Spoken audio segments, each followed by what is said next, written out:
algebraic. It's called transcendental function. So you can't use any of the techniques you might have picked up in pre-calculus. But we can, by knowing the behavior of the exponential function in 1 over x, we can kind of look at the behavior. And so to check whether indeed x equals 0 is a vertical asymptote or not, we're going to take the one-sided limits, right? So let's start with limit as x approaches 0 from the left side. So we can reason that as x goes to 0 from the negative side, what can you say about 1 over x? Where does it go?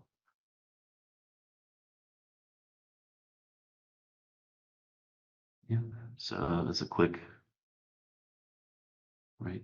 This is a graph of y equals 1 over x. Okay. So as x goes to 0 from the negative side, 1 over x approaches negative infinity, or goes off to negative infinity, maybe I should say.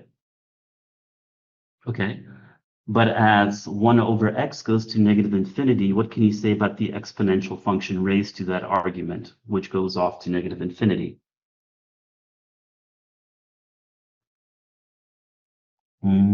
That's right. So somebody said it, but if you look at the graph of a basic exponential function, I'll write this as e to the u, letting u denote the argument of our exponential function. So we see that u, if you will, is going to negative infinity, and the limit as u goes to negative infinity of e to the u is 0, right? We have our exponential function has a horizontal asymptote. So this goes to 0. So kind of thinking of the sequence of kind of limiting events, this composition of different functions, we see that as x goes to 0 from the left, 1 over x goes to negative infinity, and so that, if you'd like, e of something that goes to negative infinity is something that goes to 0. Okay, so ultimately the answer is 0, as you can tell from the graph. All right. All right, so the left-sided limit is finite, right? So that doesn't give you a vertical asymptote, but it's possible that the other one-sided limit is infinite, and it is, of course. Okay. So next we're going to look at the limit as x goes to 0 from the positive side of 0. Okay. And we know that's going to be infinity, but let's reason this out. So as x goes to 0 from the right, I really need this graph of 1 over x here. So as x goes to 0 from the right, you see that 1 over x goes to positive infinity. Okay, and so then e to the 1 over x, which, right, e to the power with something that goes to infinity is something that blows up, exponential growth. So that goes to infinity. Right? So we have that the right-sided limit is infinite, and therefore, because at least one of the one-sided limits is infinite, we can say that we have that x equals 0 indeed is a vertical asymptote.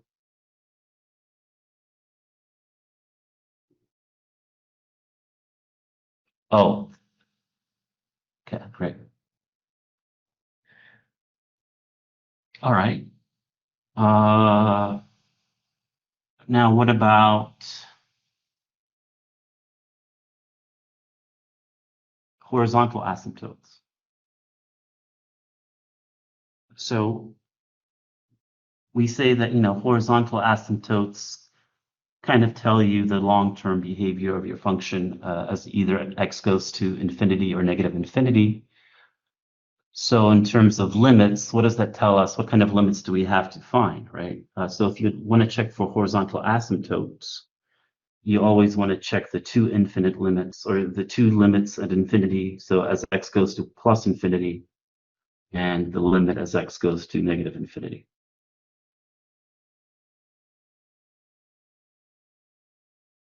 Okay, So now let's reason again. So as x goes to positive infinity, what do we know about 1 over x behavior?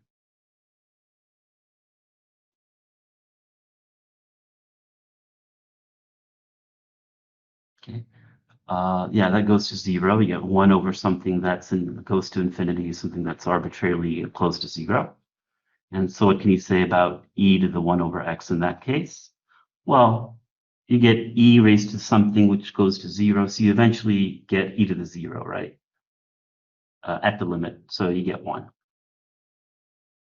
Okay, so this limit as x goes to infinity is 1, which, as the graph suggested, tells us that the value of our function as x gets large is approaching the line y equals 1.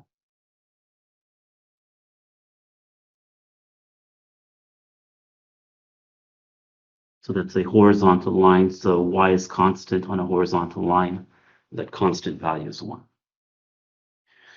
Okay, and then we also want to check the limit as x goes to negative infinity, because you might not get a horizontal asymptote, or you might, and if you do, it doesn't have to be the same as what you got from the other one.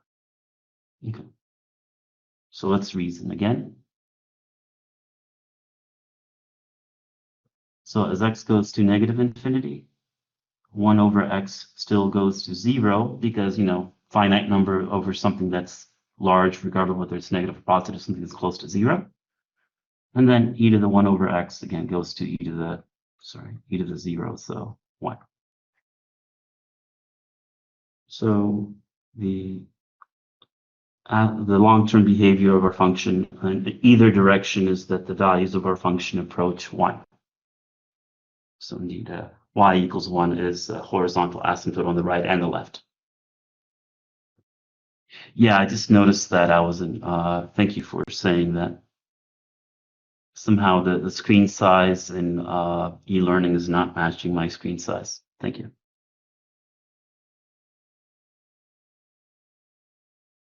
Okay. So now with this kind of introductory example where we couldn't really use calculus, and if you didn't want to graph, you would just have to really be familiar with kind of limit, like the basic limits of your basic functions, and try to kind of sequence this limiting process. Okay, but let's go ahead and formally define horizontal and vertical asymptotes. All right. So I think, yeah, it's fine. All right. So what is a vertical asymptote? Using calculus definition. So we say that, first of all, vertical asymptote is a vertical line, correct? So if you have a vertical line, every vertical line has an equation of the form x equals a. Because while you're on a vertical line, you can move up and down. So that means that y can change, but you're always at the same x value, right? So regardless of what y is, x is always a. Okay. So we say that x equals a is a vertical asymptote of f if one of the following is true. Right? At least one of the short way to say it is just that one of the one-sided limits is infinite. So the limit from the left as we approach a is either plus or minus infinity, or the limit from the right is either plus or minus infinity. Okay, so this just says that just like in the motivating example we did e to the 1 over x, one of the one-sided, even if one of the one-sided limits is finite, as long as just one of the one-sided limits is plus or minus infinity, we say we have a vertical asymptote. Okay, I know, yeah, thank you. Whew. All right, and what about horizontal asymptotes? Okay, so when we are asked about horizontal asymptotes, we always have to compute two limits at infinity. Limit as x goes to positive infinity. So hold on, let me actually, right. So if you have a horizontal asymptote, we have a horizontal line, and the form of the equation of a horizontal line is where y equals some constant, right? Because as you move horizontally, you're changing x, but not y. So y is fixed. So y equals b is a horizontal asymptote.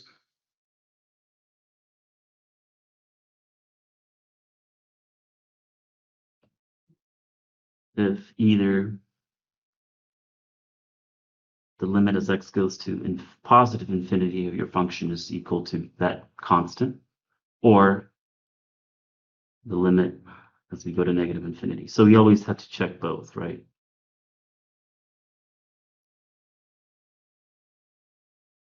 Okay.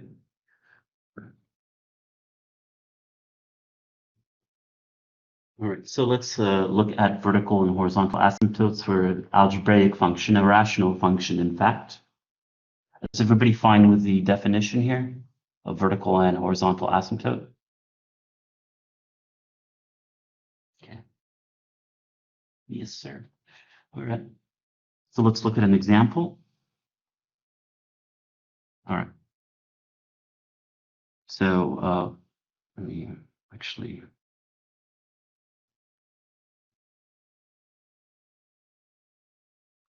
All right, so we're given a function. Well, you'll be given a function and you'll be asked to find vertical asymptotes, if any, and horizontal asymptotes, if any. Okay, so let's start with vertical asymptotes. How do we find the candidates for vertical asymptotes? Well, I guess here it's going to be whenever you have an x value, yeah, which would make the denominator 0, right? So we see that we have candidates, plural, x is 2, and x is -2, right? Those are the two values of x which would make the denominator 0, okay? So in calculus, even if you get a simple thing like a rational function, which you can solve just using pre-calculus, you will be expected to actually look at the two one-sided limits. So let's look at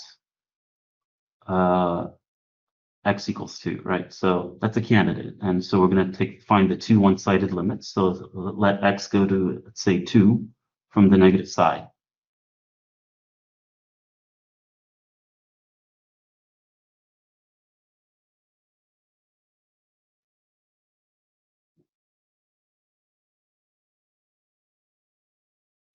Right, yeah. Yeah, that's right. So the candidates are where we have an x value, right, which is not in the domain of the function, but around that x value, everything is in the domain.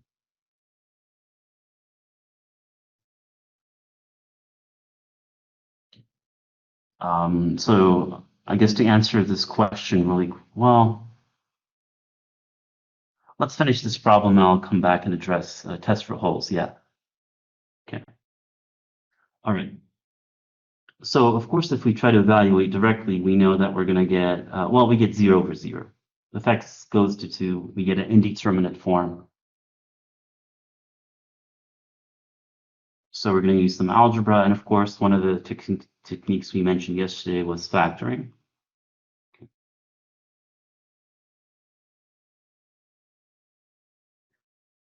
Did we actually do this problem? Okay. So we factor. And we reason that since x is only approaching 2, it's not equal to 2, that this expression is equivalent to x plus 3 over x plus 2. All right, so I think I did this yesterday, so that's kind of weird. Okay, so 5/4, right?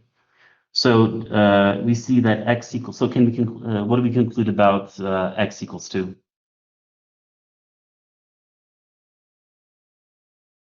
Yeah.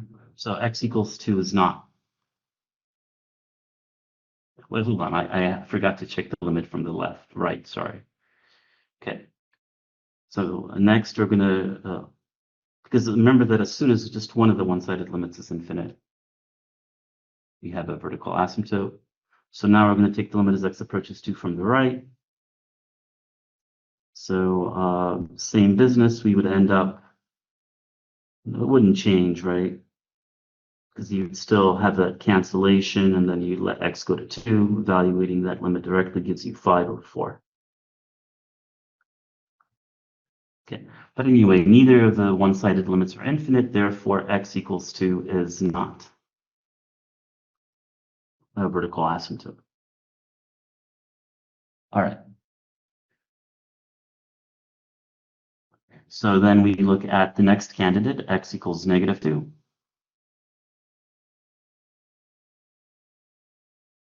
And we check the two one-sided limits.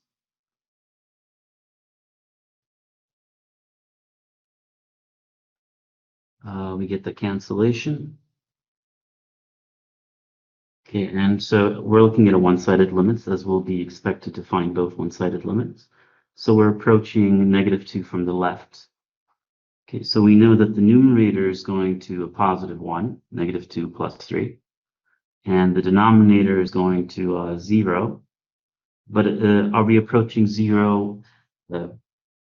Is x going to be slightly negative, or x plus 2, is that going to be slightly positive or negative?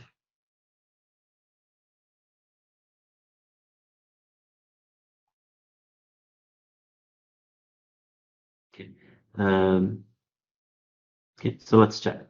So we can take a test point. We're considering this factor x plus 2 as x approaches -2 from the left. Right, so we can take a test point, -2.1. Be careful, right? It's not -1.9. It's something bigger in magnitude because it's negative and to the left. Okay. And then we see that -2.1 then plus 2 would give you -0.1. So I just chose the test value, and I see that x minus, or x plus 2 rather, is going to be something that's going to be slightly less than 0. It's going to be negative. So that's like we're approaching 0 from the negative side. So this becomes -infinity. Okay, and right away, because the one-sided limit here is an infinite limit, we can conclude that x minus 2 is a vertical asymptote. Okay. It would still probably be expected to find the other one-sided limit just for completion's sake.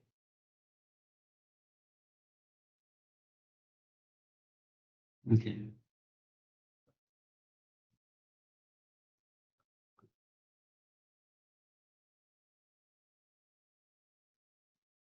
So you would get the numerator still goes to 1, but the denominator this time is going to go to 0, but from the positive side. So we can see that, right? If we choose a test value to the right of -2, let's say -1.9, then we see that x plus 2 is going to be slightly positive. Yeah? Yeah. Okay. So this is positive infinity. Now, you could think of this a little bit more, get used to working with inequalities. If we know that x is to the left of -2, we know it's slightly smaller than -2. Okay. So if x is less than -2, adding 2 to both sides of the inequality, you get x plus 2 is less than 0, right? So this factor would go to 0, but it's slightly negative.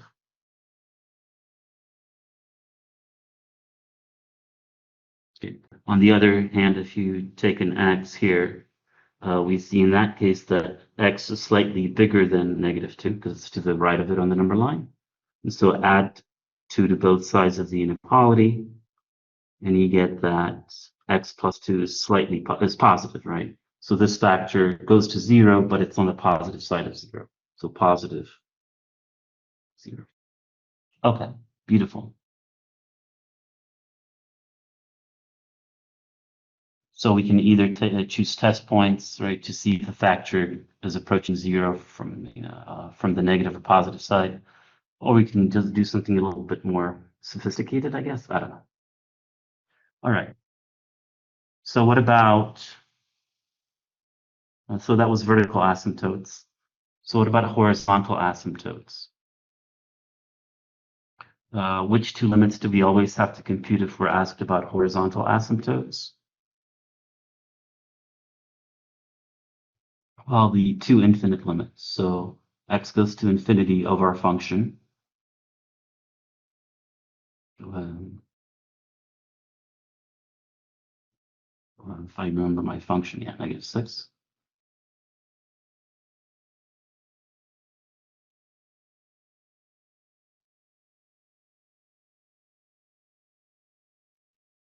Okay.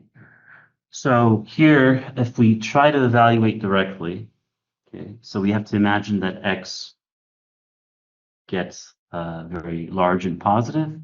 And so we get the numerator would go to infinity, right? Because you get like infinity squared is infinity, plus infinity is infinity, plus or minus any finite value is still infinite. So the numerator goes to infinity. And now the denominator is infinity squared minus 4. So that's infinity plus or minus any finite numbers infinity. So we get infinity over infinity. So is that sensical to us? Like infinity over infinity? Well, not really, because all we're saying is that the numerator goes off to infinity, and so does the denominator, but we don't know how they kind of interact, right? So this is another indeterminate form, where if we get that, we know that the limit might not exist or it might. We have no way of telling right now. Right. So if you keep a list of indeterminate forms, so far we looked at 0 over 0 and infinity over infinity. Okay. Now, we can guess what the limit has to be, correct? Now, if you have good pre-calculus knowledge, you know that the limit is going to be 1. But we can also reason that since x is going off to positive infinity,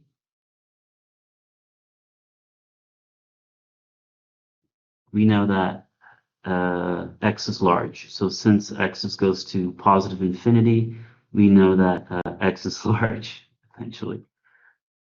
Then we can reason that the highest powered terms dominate. Or, yeah.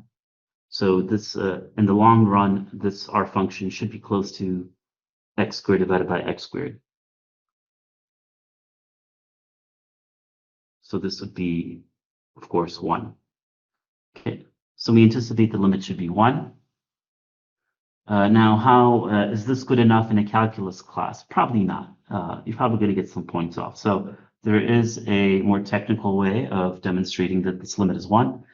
Let's just make up a rule. So look for the highest power of x in the denominator.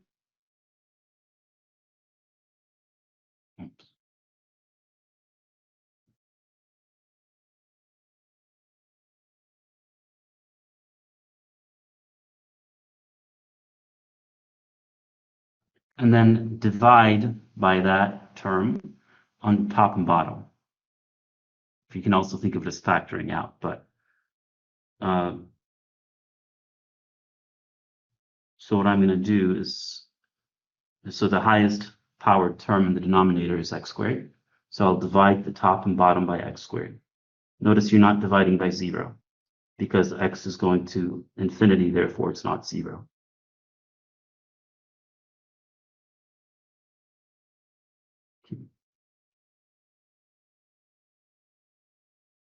Maybe zoom out a bit. Yes, sir. All right. Okay, so then what we're going to do is simplify. Okay, so you get x squared divided by x squared. Well, since this might be the first time you're seeing it, I'll just write it out.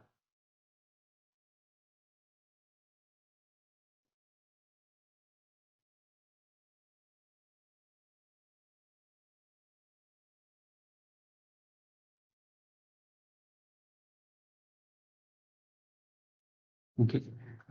Simplify.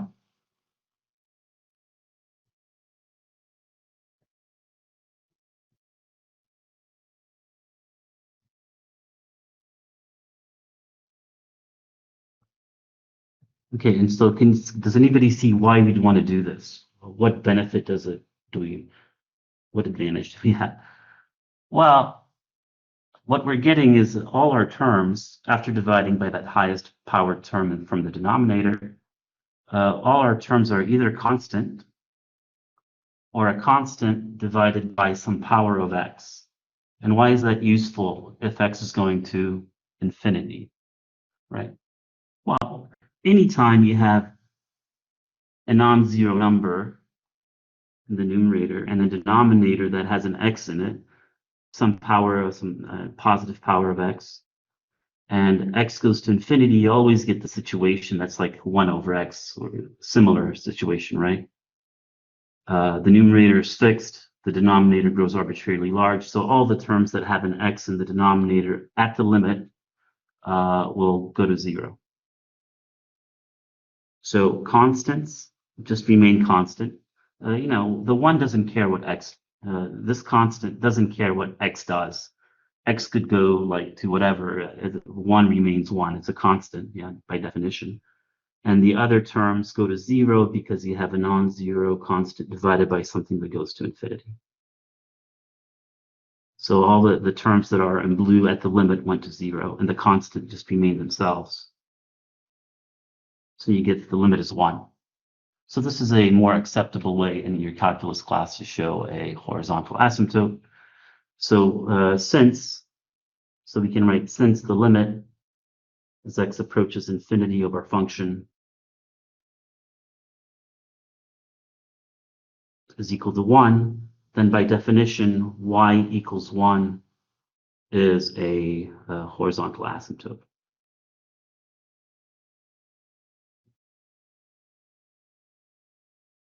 Now, we'd also want to check the other infinite limit. So we also want to check the limit as x goes to negative infinity in general, because the limit might be different, right? As we go to negative infinity, or it might not exist. But in this case, you would use exactly the same procedure, same reasoning. Since x is going to, either plus or minus infinity, it's if you divide by the highest power of x in the denominator, then you still get constants, some terms which are constant, and some terms which are constant divided by a power of x, a positive power of x.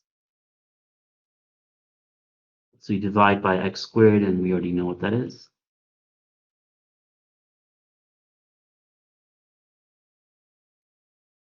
But exactly the same situation. It doesn't matter whether x goes to negative or positive infinity.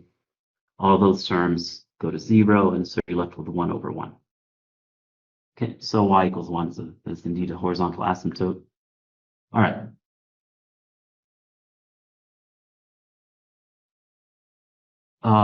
Maybe we can do, oh, this one's good. Okay.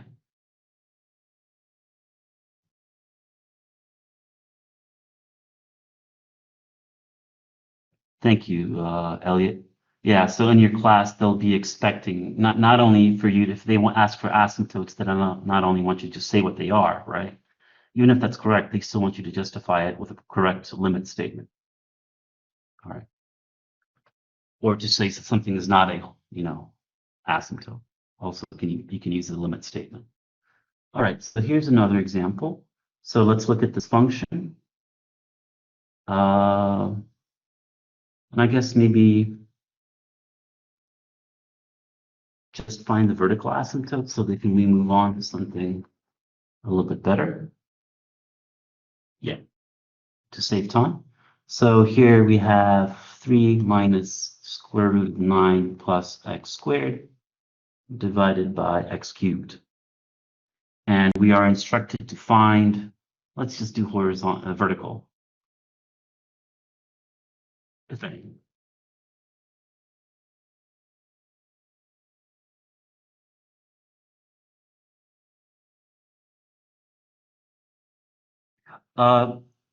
Yeah, so and that there is a reason to use limits, right? Because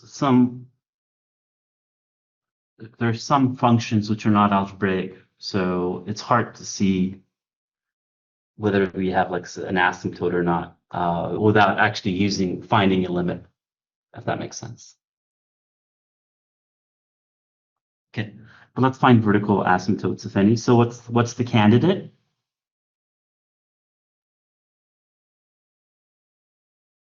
Yeah.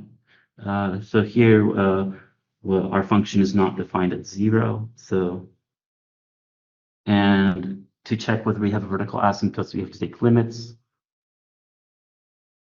So let's take a limit as we approach 0 from the right. And what happens when we evaluate directly? Well, you see that we're going to get an indeterminate form. So if x goes to 0, you should get something that's like so, yeah? So that's going to be 0 over 0. So what kind of algebra would we like to use here in order to determine this limit, or even if it exists? Oh, how do you find candidates for vertical asymptotes? Those are going to be, I guess, x's that are not in the domain of the function, but just where you have discontinuities. I guess, oh, but I can't use that word, can I?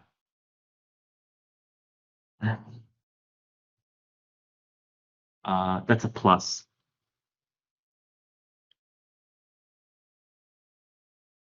Okay. Right. So here, what do we want to? Yeah. So often in your class, it's wherever you're dividing by 0. That's where you're going to have a candidate for a vertical asymptote. Okay. So how do we deal with this indeterminate form? Anybody remember one of the techniques? You cannot take the square root. So I guess this is wrong. So if you have the square root of, let's say, 3 squared plus 4 squared, is that the same as 3 plus 4? No, right?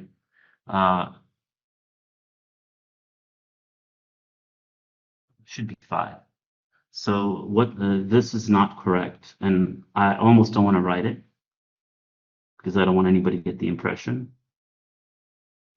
This is not true. I mean, these are not equal, yeah? Okay.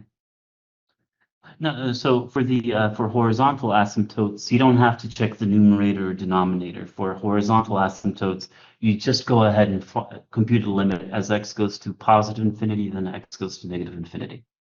Okay. And thank you. Somebody mentioned that indeed that since we can't just take the square root, right? So we can't. This is not equal to 3 plus, I guess, x, or absolute value of x. So we can't do that simplification, but we do have a square root, and we know that we can try to get rid of square roots by multiplying by the conjugate. Okay, so we're going to multiply the top by 3 plus square root of 9 plus x squared. And the bottom has to be multiplied by exactly the same factor.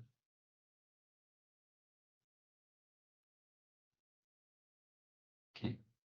Oh boy, okay. Need to hurry up. Okay, so the numerator, when you FOIL, multiplying two difference of squares, or multiplying conjugates, I apologize, gives you a difference of 2 squares. So you're going to get 3 squared minus the square root of 9 plus x squared, quantity squared. And the numerator will just leave alone. Or sorry, the denominator we can leave alone. Okay.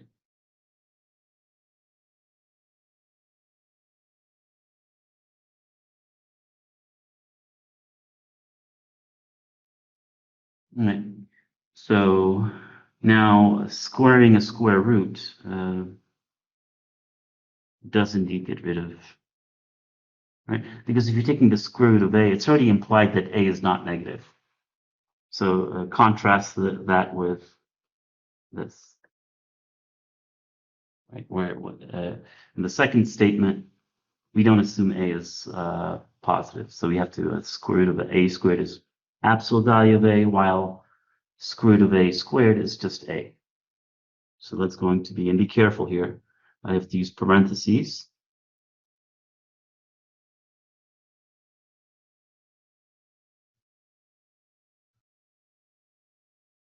Okay.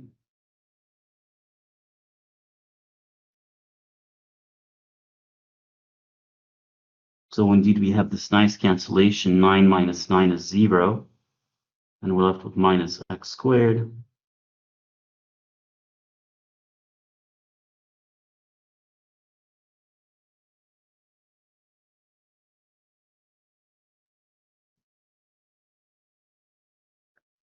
We can do yet another simplification,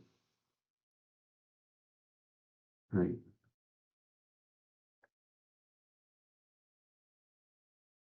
Let me not do that. Okay.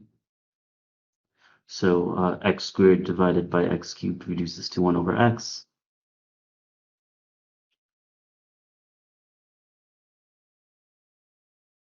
All right.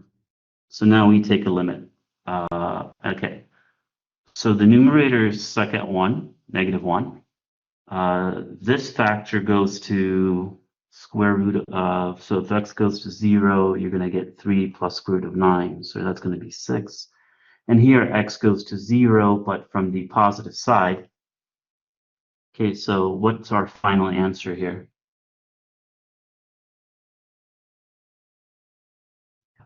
Well, it's going to be a negative non-zero number divided by a denominator that goes to 0, but from the positive side, so that's negative infinity, because negative number divided by positive number is a negative number. No. Okay. So somebody asked, root 9 can be plus or minus 3. Okay. So first of all, let's just go ahead and conclude that for this problem, we only had one candidate for a vertical asymptote. That's when x was 0, because you'd be dividing by 0. And we found that at least one of the one-sided limits is infinite. Therefore, we can conclude that x equals 0 is a vertical asymptote. And in class, then you might have to prove the limit as x approaches 0 from the negative side as well. All right. So somebody asked, square root of 9 can be plus or minus 3. This is not, I guess, true. More, I guess, how do I say that? So there's a difference between an equation, right? So, and an expression. So to go back to, an equation has an equality. So if I say x squared equals 9, and they want you to solve the equation for x, you want to find all values of x which satisfy that equation. In which case, indeed, x could be plus or negative, positive or negative 3. Right? Because you're squaring, it doesn't matter. Okay. Now, if you have the square root of 9, though, the square root is a function, if we graph the function, whose domain is positive, non-negative numbers. And notice that a function can only return one value, otherwise it's not very functional, right? So if you plug in an x value into a function, you're only allowed to get one output. Okay, so if you have square root of 9, it's just by definition of square root, we don't consider the negative version. We just say that this is 3. The square root of the x always gives you a non-negative number. I know that's terrible proportionality there, but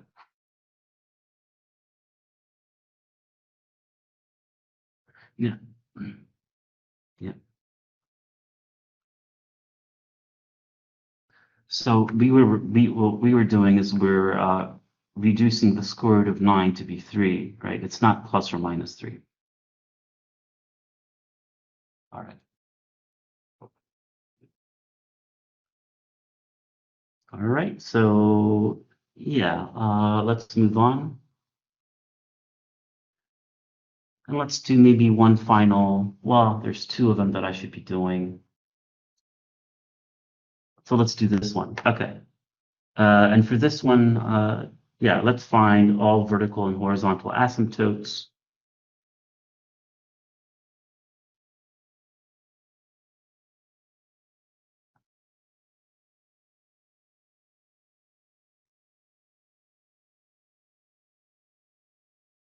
And this should be the last one that I'm going to do for asymptotes.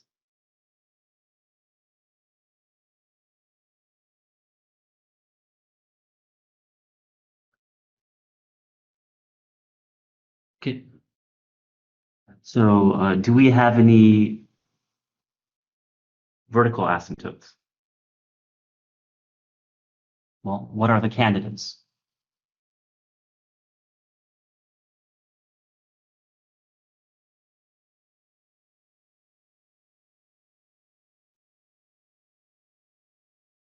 Well, there are none. So we have no vertical asymptotes. You're never in danger of dividing by zero in this case, right? Well, f of 0 is perfectly defined. 0 over 1 is 0, right? It's the reciprocal, the 1 over 0, that's not defined. That gives you a plus or minus infinity. So there are no candidates here. So there are no vertical asymptotes at all. So we can move on to horizontal asymptotes.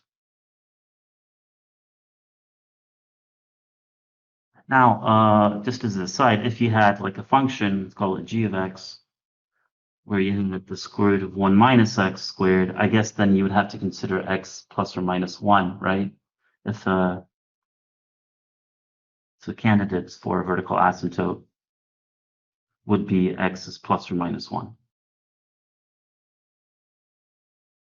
Because if x is plus or minus 1, then you would be dividing by 0.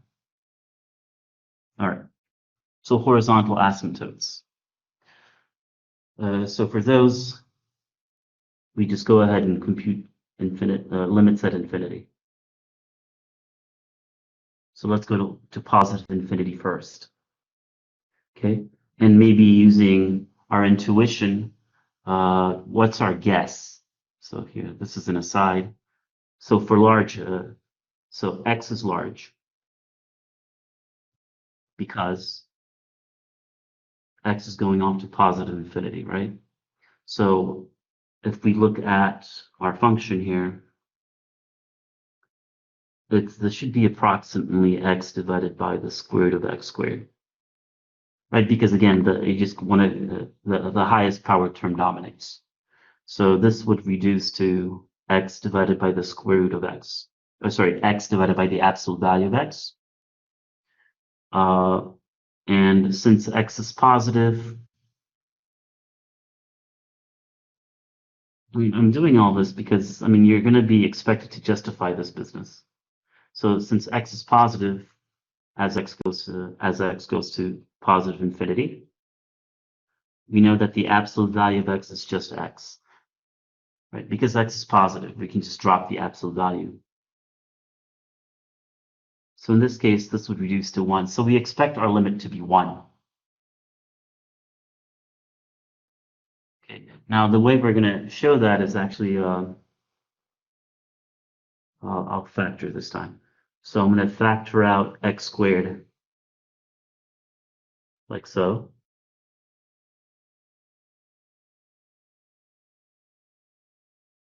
Okay.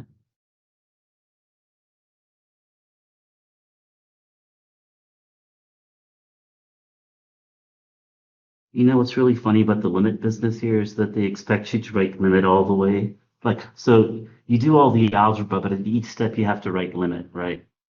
Because it's only after you do the algebra do you finally take the limit and you get it, right? But it's kind of annoying. But might get a point off or two if you forget to write the limit statement, because technically we haven't taken the limit yet. Okay, so then we have the denominator, right? You have square root of x squared times square root of 1 plus 1 over x squared. for the denominator. So the square root of x squared is absolute value of x. Okay. And now we can reason that since x is going to positive infinity, absolute value of x, so x is positive, therefore absolute value of x is just x. So at this point, you'd want to drop the absolute value bar if you know x is positive.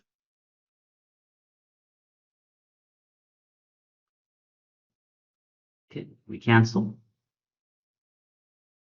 And we can now evaluate the limit directly. Right? Because again, for limits as x goes to plus or minus infinity, it's convenient to have constants and constants divided by some positive power of x. Because then it's very easy to evaluate the limit. The constants remain constant, but any term with an x in the denominator goes to 0 as x goes to infinity. So indeed, we get 1. Okay. Great. So we see that y equals 1 is indeed a horizontal asymptote.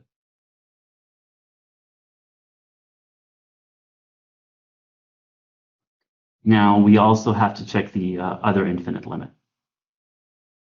So limit as x goes to negative infinity of our function. Now we still, when we evaluate directly, I should say, because I didn't do that in the first one, we get negative infinity over infinity, which is indeterminate. So that's why we have to do some sort of algebra. And here we use exactly the same algebra where we, let's just say, factor out the x squared. So we get x divided by the absolute value of x, right, times the square root. So everything's exactly the same that we did here, yeah, up to that point. But now we're going to change it up a bit. So now x is going to negative infinity. So as x goes to negative infinity, we'd want to say that x is obviously going to be negative, so that the absolute value of x is equal to the negative of x. Remember that if you know that x is negative and you negate that, you get a positive number. So this has the same effect as taking the absolute value. So we're going to replace the absolute value of x with minus x, since we're going to negative infinity this time. Okay. And you'll need to justify that to your grader. Okay. So we get x divided by, oh no, please don't. So this will become minus x, or negative, or the negative of x. Okay. So the x's will cancel, but you'll be left with a negative 1, right? So x divided by the negative of x is negative 1. As long as x is not 0. All right, so now we're ready to take the limit.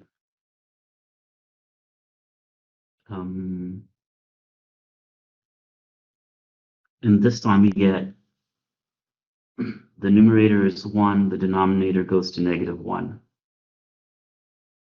So it's negative 1. So we have a second different horizontal asymptote. This one describing how the function behaves as x goes to negative infinity. Right, so we can get multiple, we can get more than one horizontal asymptote. Okay. All right. So with horizontal asymptotes, you just go straight to computing limits as x goes to infinity and negative infinity. Okay. We'll skip some other examples here because we need to move on, and we need to look at more complicated examples where we're going to use something called the Squeeze theorem. So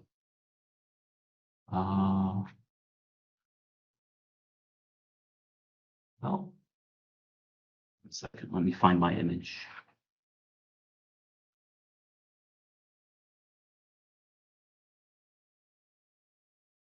There it is.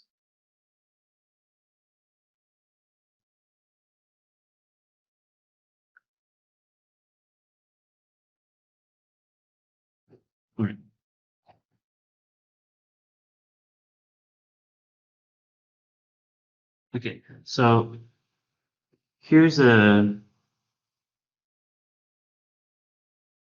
so this is where pre-calculus business kind of fails, right? So imagine this function, and we're interested in finding the limit as x goes to 0. Now, evaluating this directly,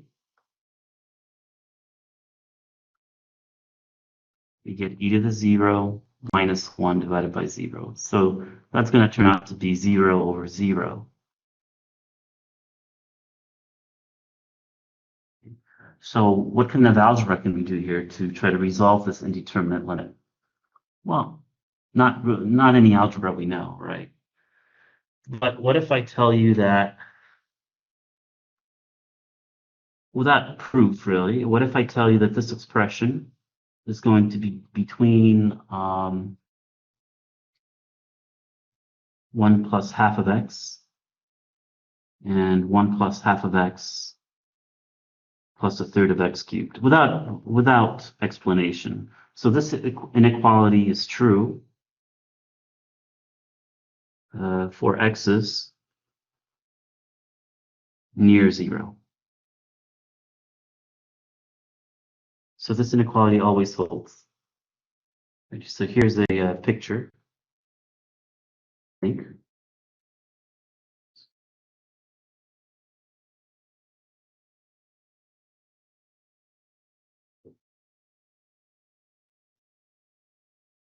It's weird. Going to reproduce itself. All right. So the orange function is this, call it f. It's this function that we're interested in. The top function is, let's call it h. Okay.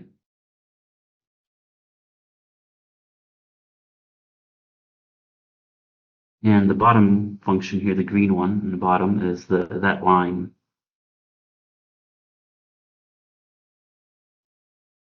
Okay. So graphically, you see what's happening, right? We have that this line is all near 0 is always below our function. And whereas, oh, that's a squared, I apologize. While that parabola near 0 is always above our function. Okay. So now imagine we simply take limits as x goes to 0 of each piece of this inequality. So the limit of 1 plus half of x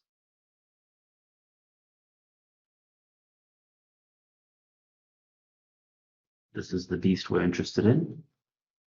And then on the right-hand side,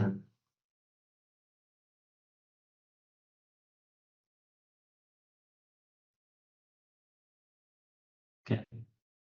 So now the limit here is easy to compute. You get 1, right? As x goes to 0, you just left with 1. And on the right-hand side, that's always also easy to compute. As x goes to 0, you get 1. So what can we say about, I should do that.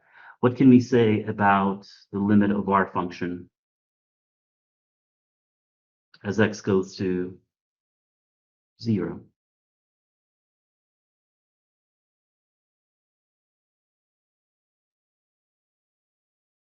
Okay. Well, the limit of our function is a number between between 1 and 1. So what must it be? It has to be 1.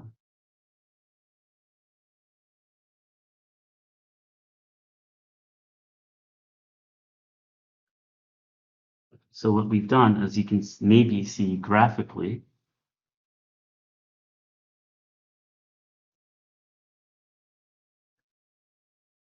just to be clear, as x goes to 0, our function is always sandwiched in or squeezed between two other functions.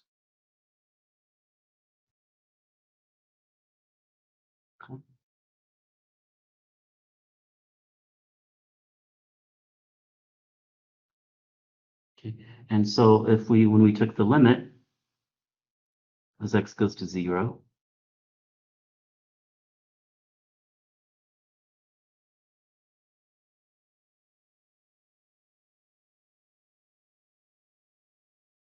we found that the two outside functions, the two bounding functions, had a limit that we can compute, and both limits were equal.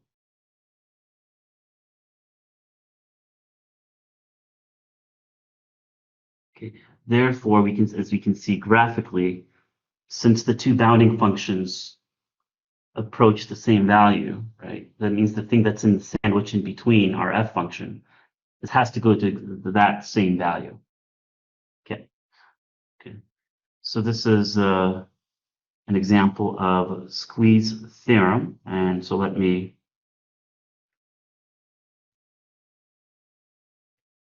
Okay, we have. This is the Squeeze theorem.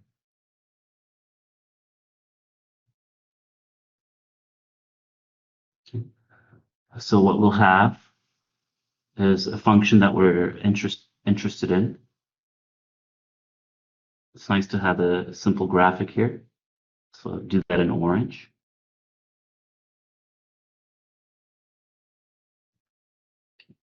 And then we'll have two bounding functions. It doesn't matter what it kind of looks like. Okay, so let's call those functions h and g. Sorry. And zoom out. Okay, so we can say that if f of x is sandwiched in between two functions. So by the way, of course, this is called the sandwich theorem as well. So Squeeze theorem, sandwich theorem. Near x equals a. So the near x equals a allows for the functions to like not have the same relationship later on. So maybe for x's that are far away from a, maybe f of x becomes bigger than g of x, right? But we only kind of care what happens near a. Okay. And the limit of the two bounding functions exist and are equal. So the limit of the left function and the limit of the right function are the same.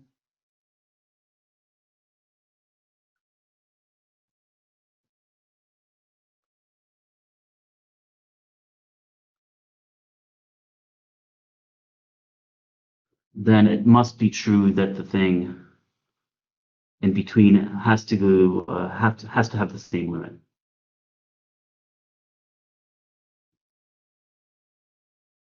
Right. So I had a professor from Eastern Europe who always, they would make those jokes about police states. So they say, imagine this is you and this is a police officer 1, police officer 2, and the two police officers are going to jail. Where are you going to end up? Right, you're going to end up in jail here. Okay.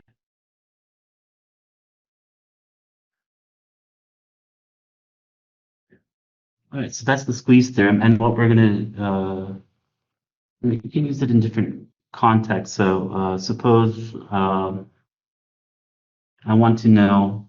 So let's use the squeeze theorem. So you'll often use it if you have a function which is bounded. So let's okay. So let's just review some facts. We know that sine of anything is is something that's bounded between negative. Sine of anything is between -1 and 1. So whatever, it doesn't matter. And the same is true for cosine. Can you think of any other functions which are bounded? So for example, arctangent of x, or just say u. If you recall the graph of arctangent, it has two horizontal asymptotes. They are pi over 2 as x goes to infinity, and the other one is negative pi over 2 as x goes to negative infinity.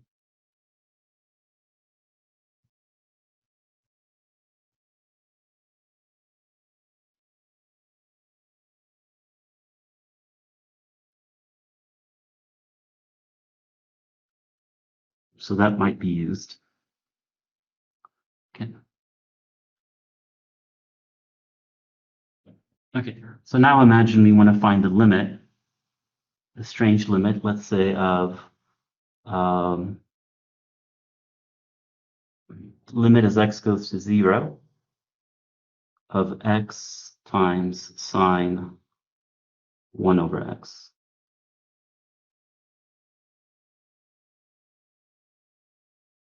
Okay. So notice that we are approaching 0, right?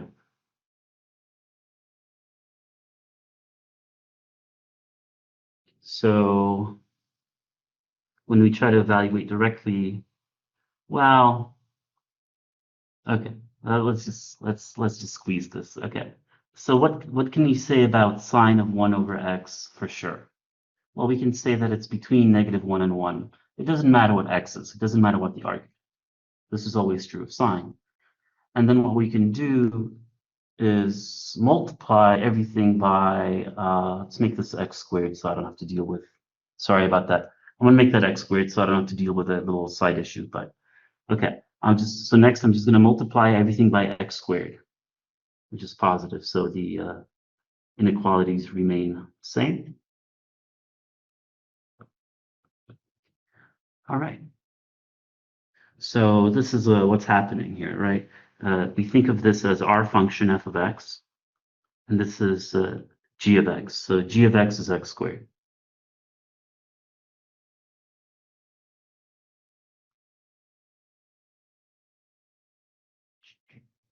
hg, yeah, that's right. And this would be h of x.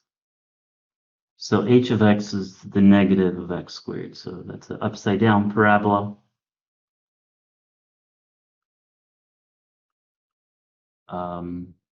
Should draw this more carefully here.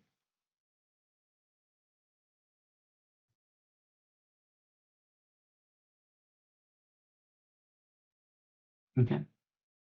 Now our function, it seems, is always in between, right? So let's kind of analyze that.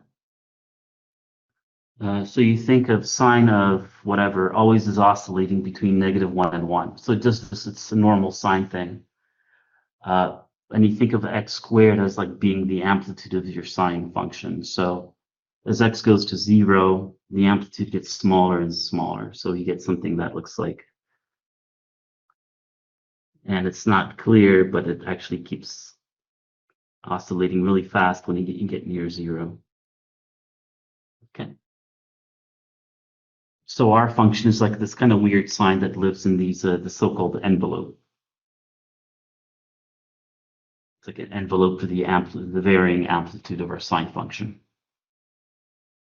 But you can see that, right, if we simply, once we have this our function sandwiched in between two simpler functions, if you will, and we started with the fact that we know that sine is between negative 1 and 1 always, you can just now take a limit of everything as x goes to 0. Yeah.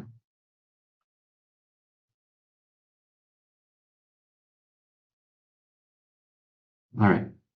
So the limit on the left-hand side here is easy. That's 0.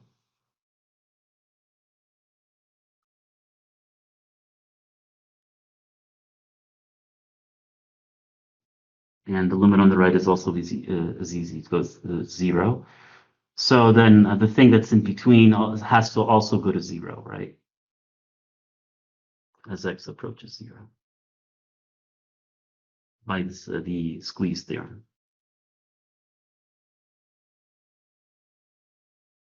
So it's a very satisfying theorem because it's so graphically intuitive. Okay. Now let's use the Squeeze theorem to actually prove a very important limit.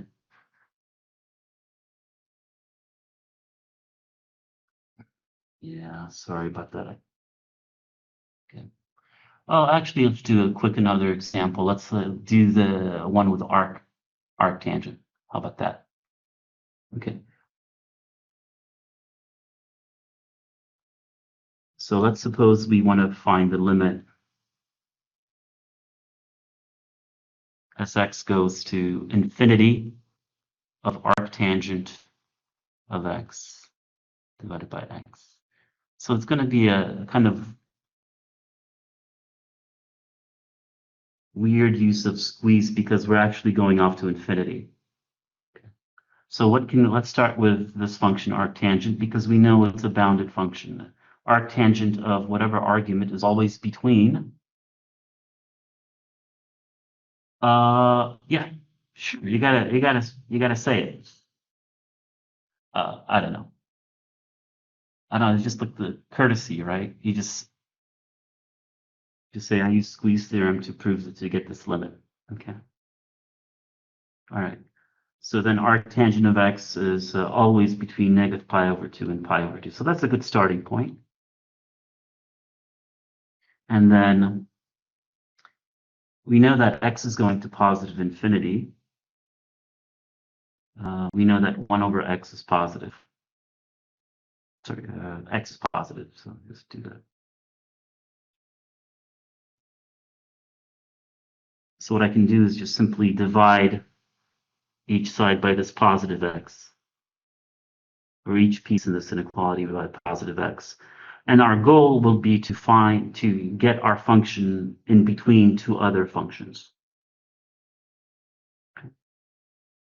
So what does that look like graphically? Well, we see that this would be like y equals whatever, some constant divided by x. So it has that basic hyperbolic shape there. And then here we have on the other side, get the negative version of that. And arctangent of x, whatever it is, I don't know what it looks like. But it's squeezed between those two, correct? Yeah, this is a silly use. Maybe a bad example, but okay. But arctangent is a little kind of in between. All right. So since the two bounding functions go to 0, right? So if you take the limit now, because we could have just evaluated this directly. So I feel a little bad for this example, but that's okay.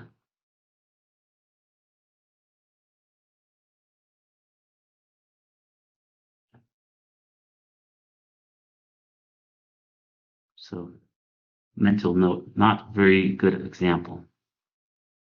Right, since the two bounding functions go to 0 at infinity, my bad. Right, we're letting x go to infinity. The thing that's always in between will have to go to infinity as well. It will have to go to 0 as well. Right, so this is 0. And that's really a bad example because I could have just said, I know that arctangent as x goes to infinity goes to pi over 2. And then we have a denominator which is infinite. So that's non-zero number divided by something that goes to infinity is 0. But it illustrates the point. Sandwich theorem, that's right. What did I call it? Didn't I say it? Yeah.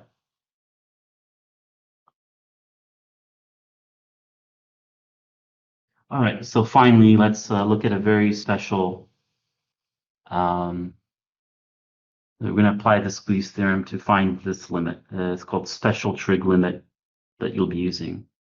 Now there's, later on you find easy ways of computing this limit, but initially we have to do the hard work. So special trig limit as, let's say, we'll call it theta goes to 0, the sine of theta over theta.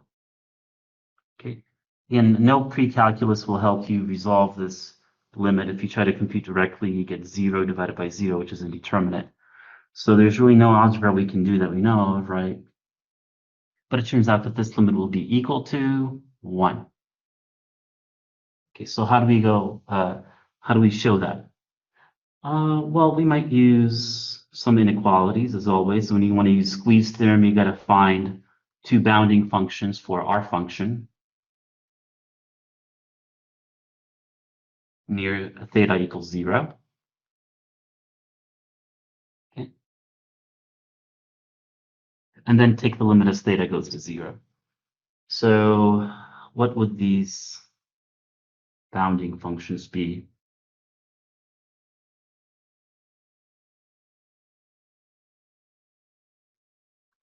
So let's just take a small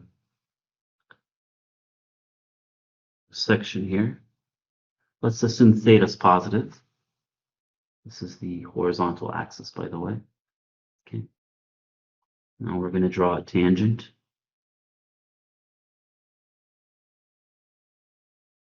Okay, so let's look at three different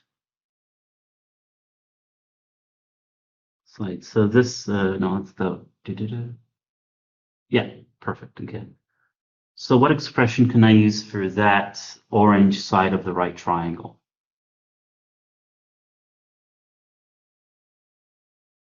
In terms of theta? Well, let's look at that right triangle here.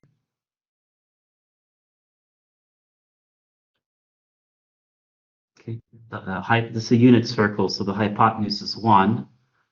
What expression gives you this? Well, this is the opposite side relative to our angle.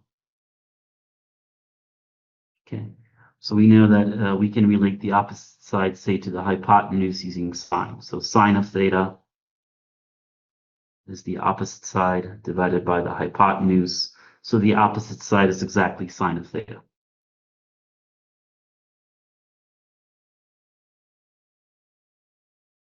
All right. So what expression gives you the length of this part of the circumference?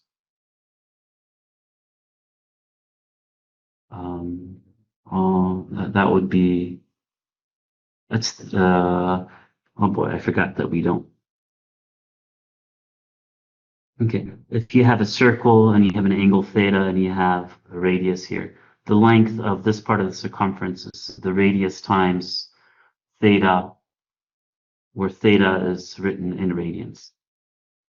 So this is where radians are important, right? Once theta jumps out of your trig functions, like once it gets outside your sine and cosine or whatever, theta better be in radians if you want to relate it to if you want to talk about lengths.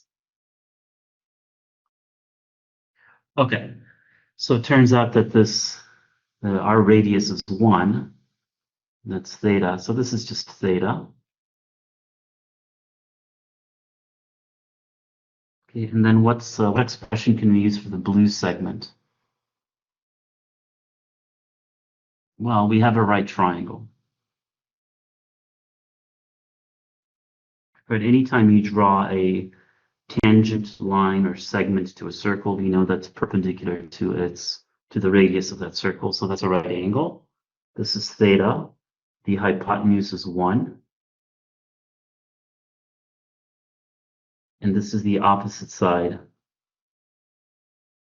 relative to our angle theta.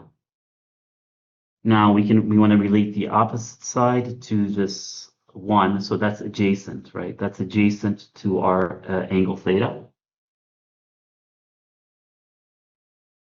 So we can use tangent. So tangent of theta is equal to the opposite side divided by the adjacent side, which happens to be 1. So the opposite side is exactly tangent to theta. That's why we call it, I guess, tangent, right? It's tangent to the circle. So, okay. So this blue portion is tangent to theta.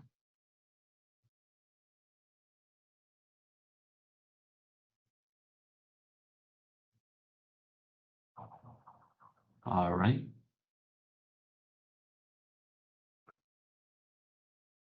Now, I hope it's clear from this picture that the sine of theta is smaller than, so the orange segment is going to be smaller than the green section of the circumference. So sine of theta is going to be smaller than theta. And in turn, the blue segment is longer than the first two.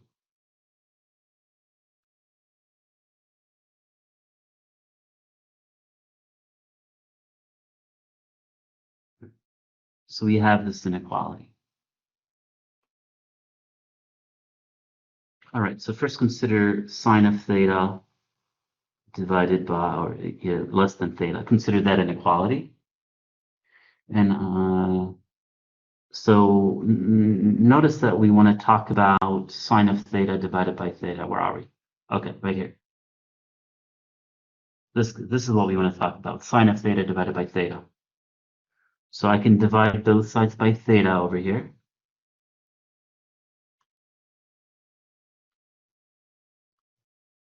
I think I'm going to lose a lot of you here. So we see sine of theta divided by theta is less than 1. Okay. On the other hand, if we consider the fact that theta is going to be less than tangent theta, and we write tangent as sine over cosine, and then we rearrange this, we get that sine theta over theta is bigger than cosine theta, right? So there we go. What we have from some basic trig and geometry there, that our function, sine of theta divided by theta,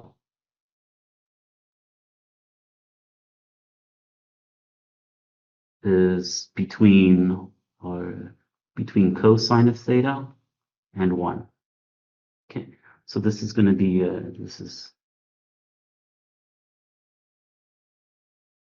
right, so we have two bounding functions. Let's do that. So h of theta, let's do it here, is cosine. This is our function, and g of theta is just equal to 1.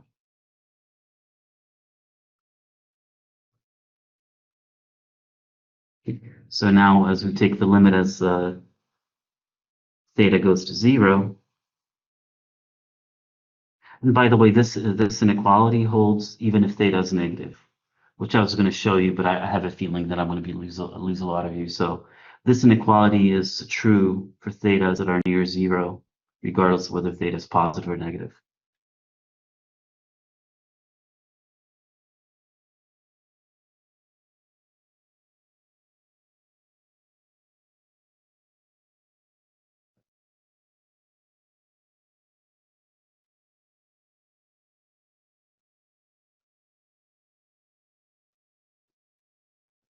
Okay. So then these limits are easy to compute. Evaluating directly, we get that cosine of 0 is 1.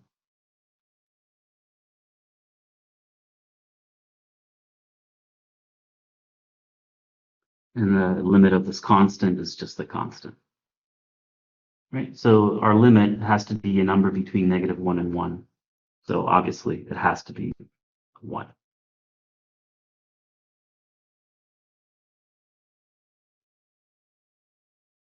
Okay, so that's using Squeeze Theorem, we can prove this special trig limit.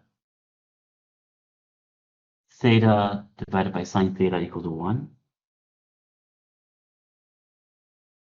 Well, it's not. How is theta divided by sine of theta equal to 1? It's not. The limit, right? The limit of sine theta over theta as theta approaches 0 is 1. Okay. So obviously sine of theta divided by theta is not equal to 1. Always, right? It depends on theta. But so the picture is something like this, I guess. You have 1 over theta.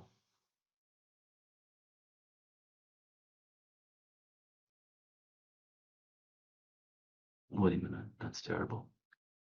Okay. You have that sine, oscillates, and then 1 over theta is like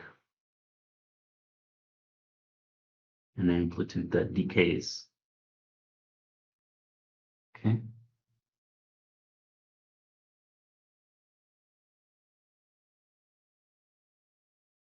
And then we have the upper bounding function, which was constant, was equal to 1.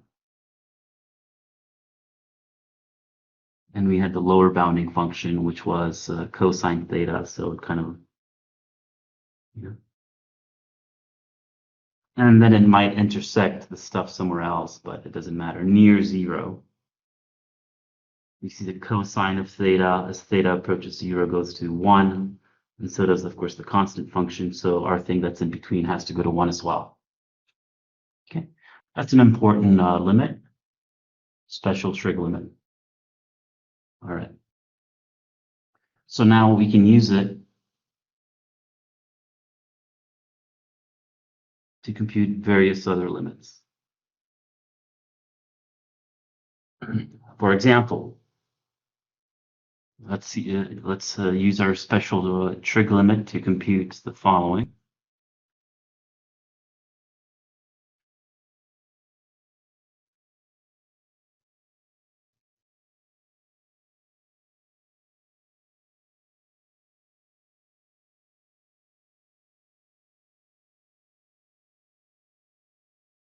Okay.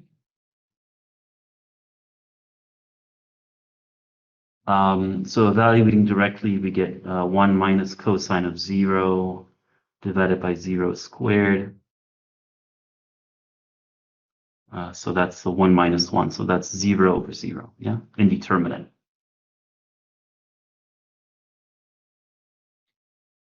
So what kind of algebra can we do here? Well, we can recall that 1 minus cosine squared is equal to sine squared. So Pythagorean trig identity, right?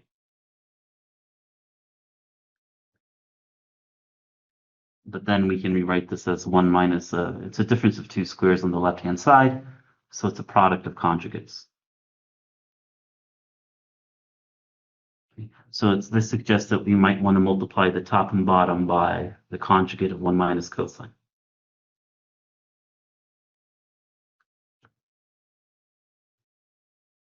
Just so to introduce, so just to force that Pythagorean trig identity into there.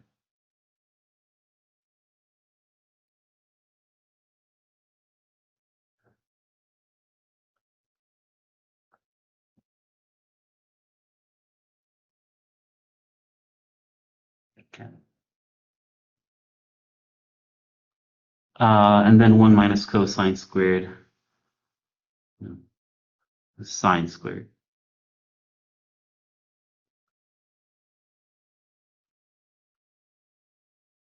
Okay.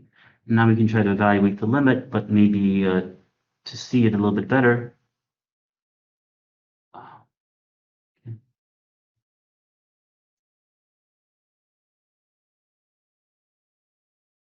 We can write this as sine x over x times sine x over x, right? Because we have sine squared divided by x squared, so we can rewrite it as 2 separate factors if you'd like.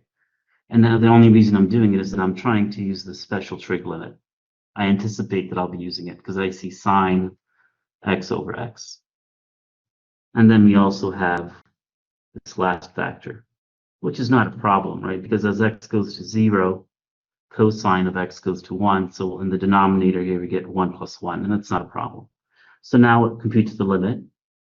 And the first factor goes to 1 by our special trig limit. The limit of the second factor is 1, again by our special trig limit. And the third factor goes to 1 over 2. Okay. So at the end of the day, the limit is just a half.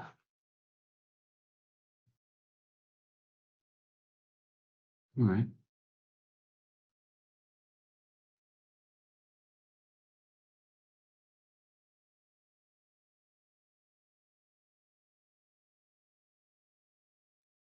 What about something like, so this is an important one.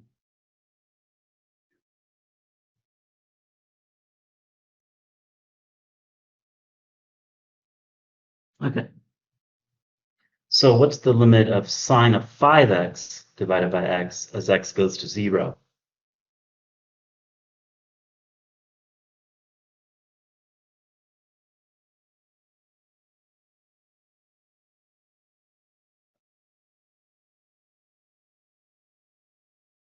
Okay. Well, is it equal to 1 or, right? So I guess I should emphasize that to use the special trig limit, what's in the denominator here has to be exactly the same. These are exactly the same, right? Before you can use the special trig limit. So the problem here is that it's 5, that's right. But the problem here is that inside the sine function, we have a 5x, but we don't have a 5x in the denominator. But before we use the special trig limit, we must have exactly the same thing, right? So that's easy to fix, no? Because all we have to do is introduce a 5 in the denominator by multiplying the denominator by 5. And at the same time, you would also multiply the numerator by 5, so that way you're just multiplying by some form of 1 and not changing the value of the expression. Okay, but now you can say, well, the limit of a constant is 5, right? Well, let me write it this way. So the limit of this constant is going to be 5 times the limit of this other factor.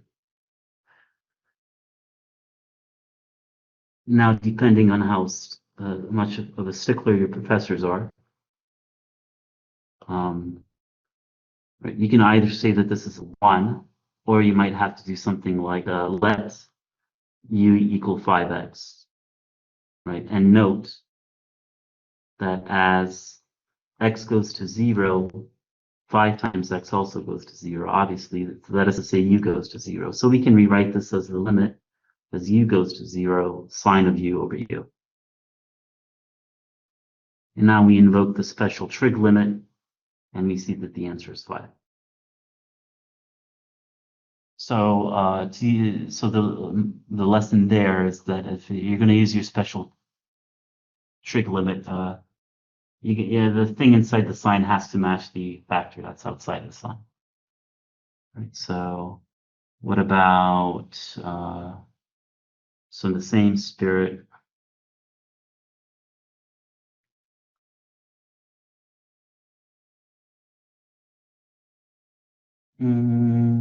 Yeah, we could do this one.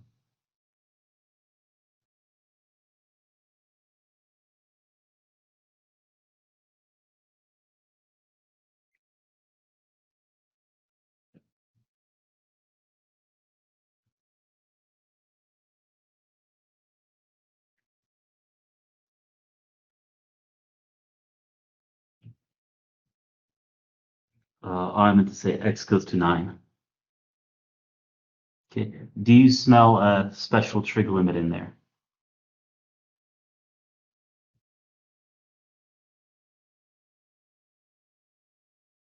Well, we know that since how can we get so we have a sine of square root of x minus 3 here. What would we like to see? Let me just put it that way. To use a special trig limit here, we would like to see square root of x minus 3, right?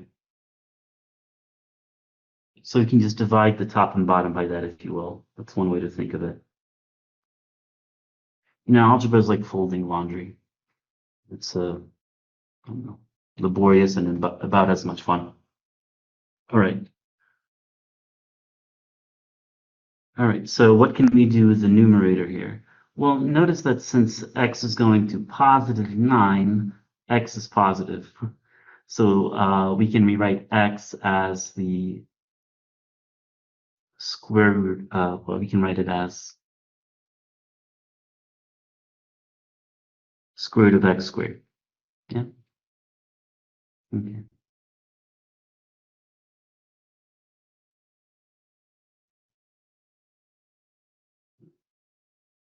So this means we can think of x minus 9 as the square root of x squared minus 3 squared, which is a difference of two squares, which factors into conjugates, product of conjugates. So in the numerator, we're going to get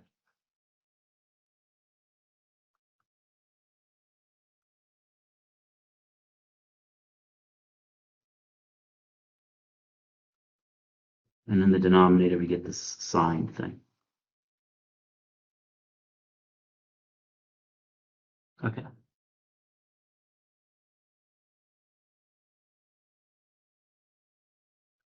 So we see that these will cancel. And so when we find the limit of the numerator, just evaluate that directly. So as x goes to 9, the numerator goes to square root of 9 plus 3. And here we're going to find the limit of the denominator.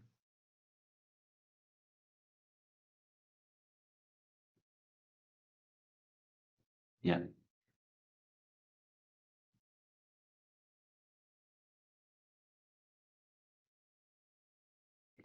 In here we can invoke the special trig limit. Notice that as x goes to 9, square root of x minus 3 goes to 0.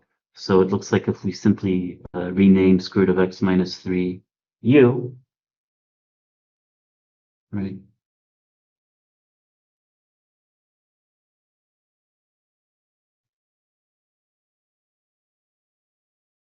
We'll have the limit as u goes to 0, sine of u over u, which allows us to invoke the special trig limit. So you get 6. So that required a little bit finesse, but the idea is that if you're going to, they might even say you're going to use a special trig limit. So if you get you know that a trig limit is involved there, or they tell you, then you make sure that whatever's inside of sine, right? If you have sine of some function of x, the denominator has to be the same, and the function has to go to 0. And then you can say that this is equal to 1. All right. It's 2e.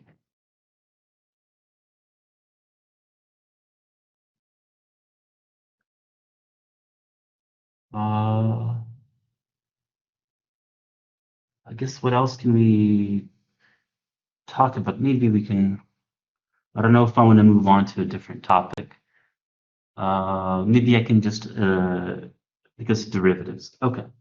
So let's actually compute a derivative. Okay. An example of computing a derivative.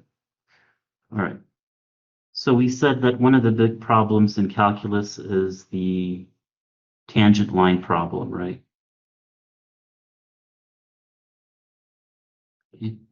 And so for a given point, we'd want to compute, just say, call it point x. Well, actually, let's call it a. You want to compute, you want to find a tangent line, right?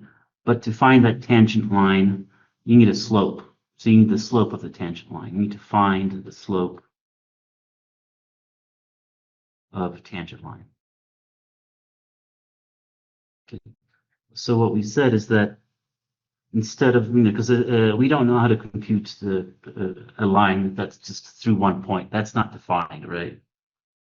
So instead, we just count on, it doesn't matter where I draw this. Let's pick an x over here. And now we have two distinct points, which will allow us to define a secant line.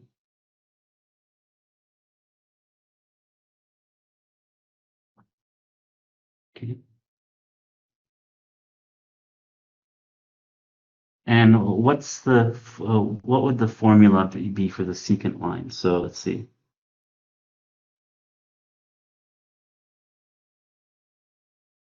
So this point is on the graph of the function, and it has coordinates a and f of a. This orange point is a graph on the function, and it has coordinates x and f of x. Right. So if you're given these 2 points, right, on a line, on our secant line, what expression gives you the slope of that secant line?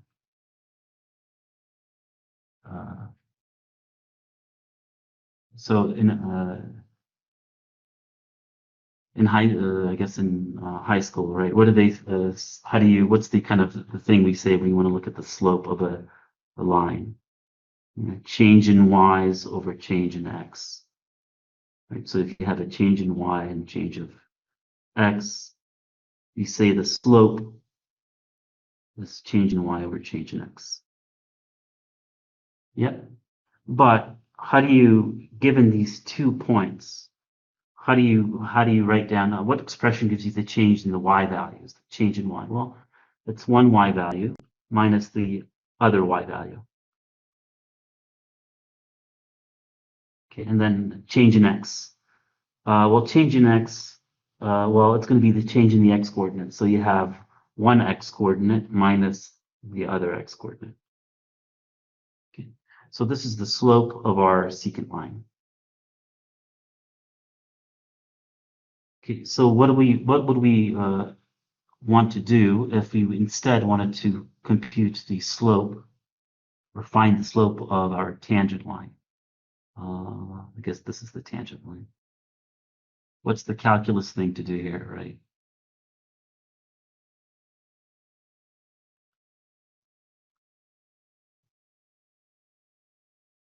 Well, we simply want to let x approach a.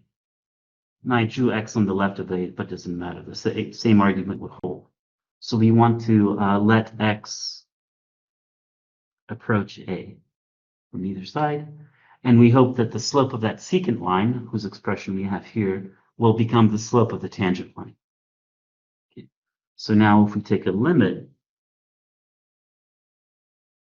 as x approaches a of this slope of secant line, then at the limit, we would hope that we'll pass over to the slope of the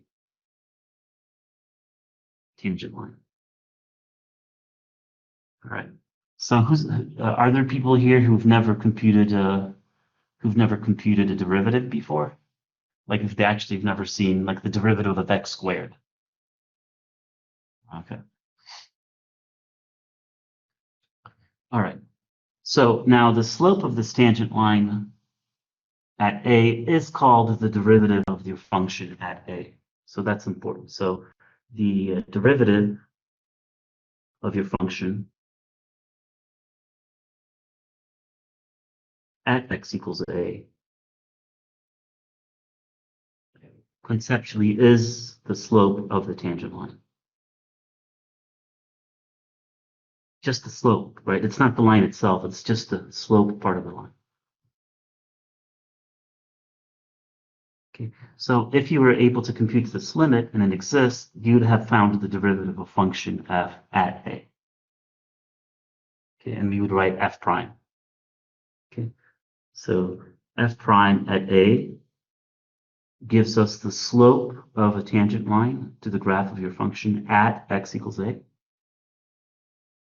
And it's defined as a limit, hence why we study limits, yeah?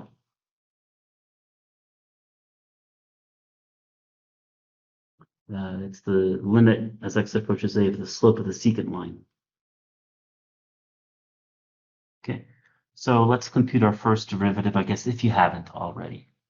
Okay. So, for example, suppose your function is x squared, yeah?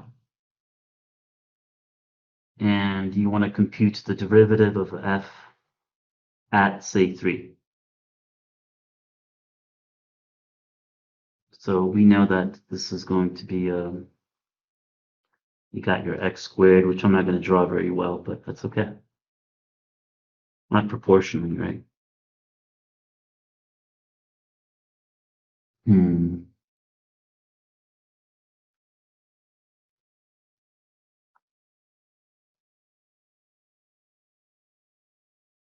There we go.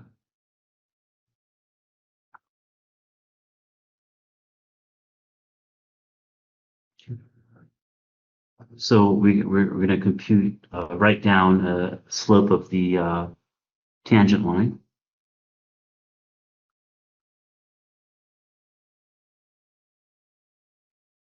Okay, so we have f of, say, 3.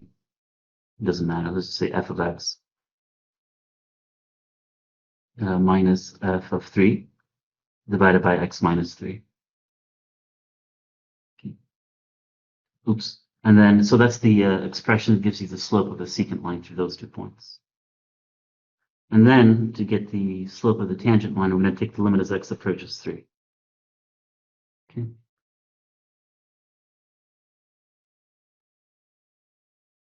Okay, f of x is x squared in our example. F of 3 is obviously 9. Right? So notice that if when you try to evaluate directly, you get 0 over 0. And that's the fact that a line is not uniquely defined, right, through just one point. But that's okay. We know how to deal with this indeterminate form. This is as simple as it gets. We'll just factor the numerator factors product of conjugates. Sorry. And then x is not 3, so these cancel here, and we're going to get limit as x goes to 3 of x plus 3. That's equal to 6. So there you go. So the if f is x squared, then the derivative of f at 3 is equal to 6.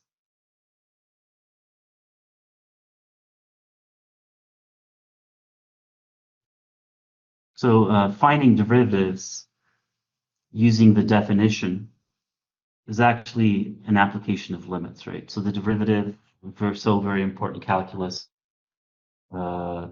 is defined by being a limit, and hence that's why you're going to study limits at the beginning, so that you can start defining derivatives and stuff.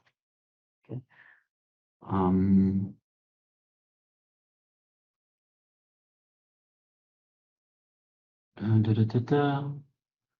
I guess I don't want to start anything new, because tomorrow we're going to talk about maybe do another derivative problems, talk about that more. But I believe I had, and I didn't take a 5-minute break either. Crap, I apologize for that. But we probably want to talk about continuity, maybe how tangent lines or slopes of tangent lines have to do with optimizing a function. I don't know, maybe epsilon delta. Okay. But anyway, I'll be around if you have any epsilon delta. I'm sure you've heard of delta, right?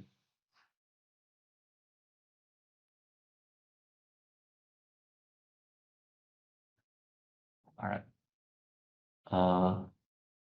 So epsilon delta, those are Greek letters, and we talk about the epsilon delta definition of a limit, which gives you a very concise definition of a limit, which takes care of a lot of ambiguities. So we might look at that, and it might be you typically do that at the beginning of the semester, and it's pretty abstract. So it's weird. It's like one of the first courses you take in college, right?